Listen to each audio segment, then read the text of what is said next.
Là, il s'agit d'un hôpital mobile de campagne. C'est un hôpital qui est conçu pour être déployé normalement au plus près des troupes en opération, dans les zones les plus sûres, pour pouvoir mener des interventions et mener une prise en charge immédiate avant maintenant d'être évacué plus tard vers le niveau central. Il y a d'abord le véhicule imagerie. Et le véhicule imagerie, il permet de faire tout le diagnostic.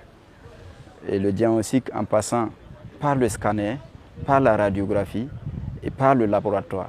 Le deuxième véhicule, qui est un véhicule salle opératoire, qui est aménagé pour pouvoir faire des opérations chirurgicales à l'intérieur.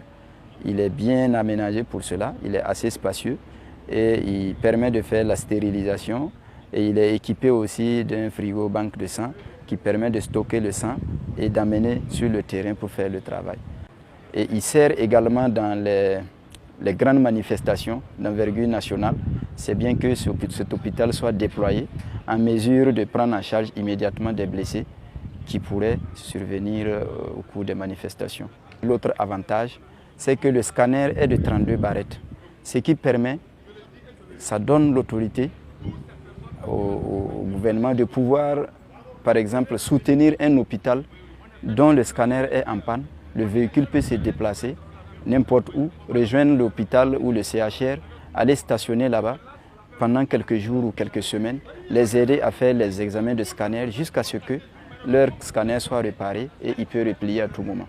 Donc ça, c'est un soutien stratégique qui va permettre aussi de remédier aux problèmes récurrents de panne de scanner dans les hôpitaux. Le chef de l'État a voulu témoigner aux troupes en opération que là, il suit de près tout ce qui se passe.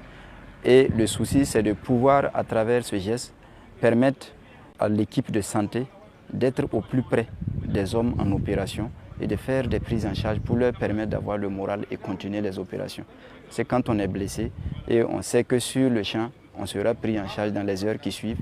Il n'y a aucune inquiétude, les gens auront le moral pour combattre.